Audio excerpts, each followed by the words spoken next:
Hi there. So, like a few days ago, I made this whole video about how, you know, Donald Trump has failed us because he failed to condemn white supremacy and he failed to condemn the Nazis who were there.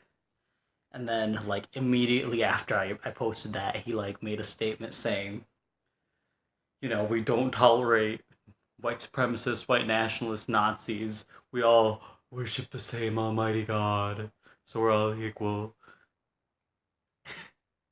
And like I was just shocked.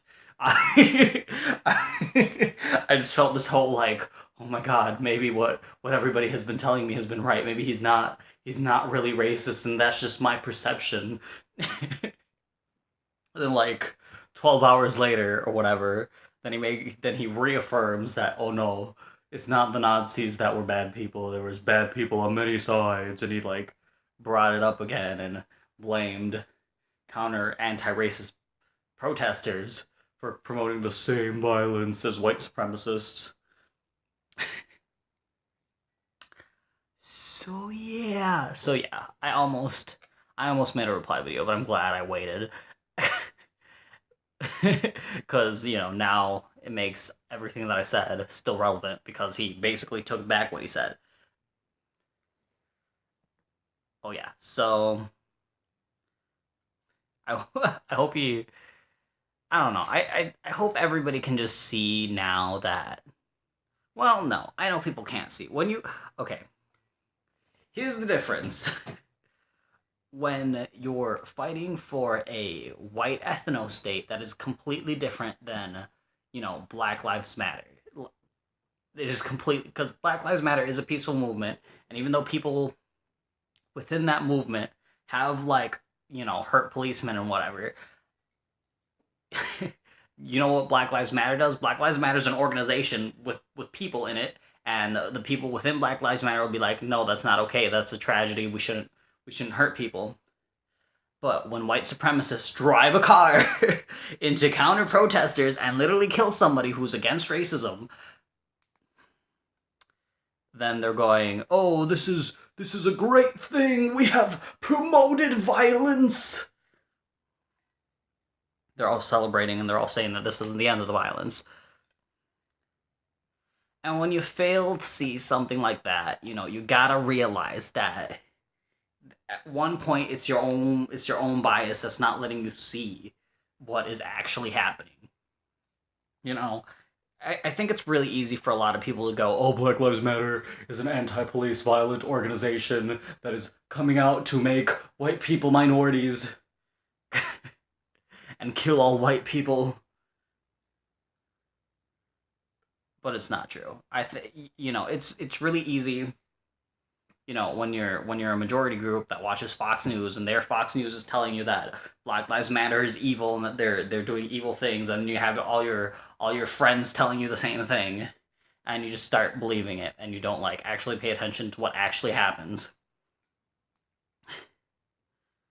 which really is part of the problem. But you really can't. I guess you can't expect everybody to be informed. After all, Donald Trump is president. Oh, so yeah. um, everybody needs. To be honest though, with all this, I have seen there was a what's his name? Forgot his name. What's his name? He made a documentary, and he was on Stephen Colbert. He's the guy. I really forgot his name, but he's the guy that predicted Donald Trump was gonna win, and he was right. And he led a protest outside Trump Tower after he came back from that statement. Or no, he came back to make a statement about how, it was violence on many sides again. But he did it in Trump Tower after he came back, and then it was this guy who made documentaries, and Mark Ruffalo, and the woman who played Aunt May in the recent Spider-Man, and they were all protesting that we're not going to stand for white supremacy, we're against Nazis, we're against racism, and it was white people saying this, and I was like, I respect, I respect you.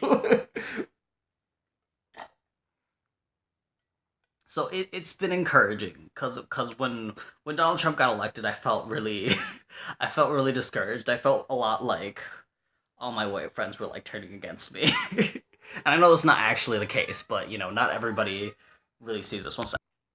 Because anyway, yeah, I had a lot of you know Donald Trump got elected, and even though a lot of my friends a lot of my white friends voted for Hillary, they were still saying things like, "Oh, he's not really racist. He's not really a misogynist. He didn't really he doesn't really want to sexually harass women." Just just things that you just should be able to tell by now that are just not true. But there were still people defending it. People who I really thought like were on board, like really understood what was happening. So it really discouraged me for a while, but in spite of all the crap that's happened, and maybe it's cuz Heather Hayes was a white woman that was protesting racism, and then she got caught in the middle of it. Maybe it would have been different if it was if it was a Nazi driving to a crowd of counter protesters and it was a black guy that would have died. Maybe everybody would have been like, "Oh, he was asking for it. He was being violent and uncooperative." But who knows? Whatever for the what ifs. But it's encouraging to see that white people are not being they're not just siding with white people just for the sake of siding with white people. Like they actually realize there's a thing of right and wrong, and I don't mean to say they like them. I mean like everybody, like all of us, because minorities make wrong decisions too. In case you needed that reaffirmation. Okay.